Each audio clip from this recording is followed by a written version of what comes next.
پس از تأخیر چند ماه استکادا و یا راه سه طبقه‌ای در خیابان اسماعیل سومانی و بوریش خیابان سینا با شرکت رئیس جمهور امامعلی رحمان و رستم امامعلی شهردار دوشنبه افتتاح کرده شد. با افتتاح استکادای دوم در این خیابان همچنین دو پل با راه دو طبقه‌ای و در مجموع حدود 5 کیلومتر راه بعد از توسعه و از نوسازی باز شد. سبب تأخیر در افتتاح استکادا را مسئولان طرح خروج پاندمیای کرونا ویروس در جهان توضیح داده بودند.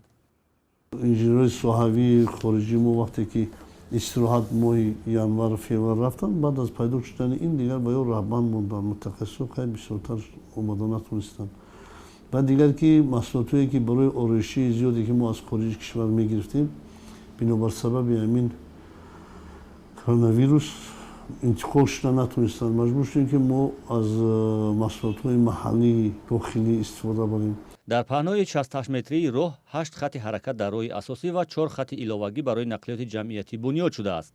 همچنین در برابر راه نوسازی سیستم مهندسی زیرزمینی از جمله آب نوشاکی، گرمایدهی، خطهای علاقه، گاز، روشنایی موثر، خطهای حرکت ترالیبوس بنیاد شده است.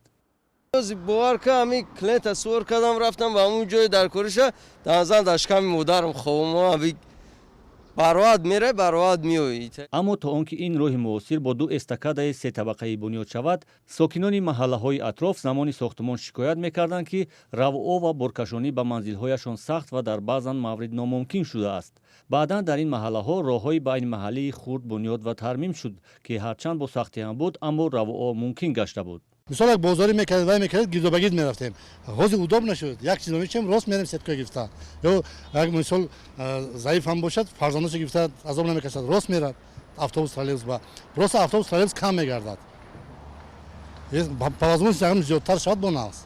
در انجام طرح بنیاد استکادای سه طبقه‌ای خیابان اسماعیل سومانی 200 نفر کار میکردند که 80% آنها متخصصان محلی بودند.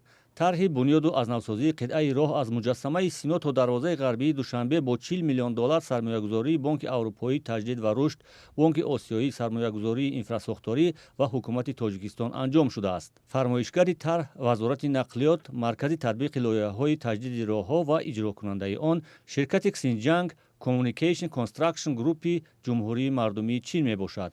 نظارت صفت کارها را در این طرح شرکت مشورتی اپتیسای اسپانیا بر عهده داشته است. با انجام این طرح بزرگ امتحان استفاده بری و تاب‌آوری راه و پل‌ها و شرایط اقلیمی گرم و سرد و سیرباریش تاجیکستان آغاز شد.